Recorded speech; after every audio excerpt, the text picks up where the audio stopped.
ভারতের প্রস্তাবিত 2026-27 অর্থ বছরের বাজেটে বাংলাদেশের জন্য সহায়তা বরাদ্দ 74% বাড়িয়ে 60 কোটি ভারতীয় রুপি করা হয়েছে। তবে দক্ষিণ এশিয়ার মধ্যে বাংলাদেশের জন্য ভারতের সহায়তা সর্বনিম্ন। গত অর্থ বছরে বাংলাদেশকে 34 কোটি 48 লাখ রুপি দেওয়া হয়েছে। 2025-26 বাজেটে ভারতের পররাষ্ট্র মন্ত্রণালয় 120 কোটি রুপি অনুদান প্রস্তাব করলেও পরে তা কমিয়ে 34.5 কোটি করা হয়। ভারত এই বাজেটে সবচেয়ে বেশি সহায়তা দিচ্ছে ভুটানকে। দেশটির জন্য মোট বরাদ্দ রাখা হয়েছে 2,288 কোটি 56 লাখ রুপি। নেপাল পাচ্ছে 800 কোটি, মালদ্বীপ 550 কোটি, শ্রীলঙ্কা 400 কোটি, মিয়ানমার 300 কোটি ও আফগানিস্তান 150 কোটি রুপি।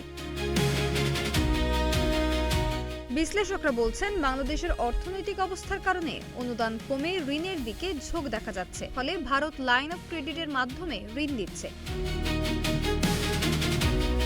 1 ফেব্রুয়ারি রোববার ভারতের কেন্দ্রীয় সরকারের অর্থমন্ত্রী নির্মলা সীতারামন সে দেশের নতুন অর্থ বছরের বাজেট পেশ করেছেন। ভারতের নতুন বাজেট 53.50 লাখ কোটি রুপি, যা গত বছরের থেকে 7.7% বেশি।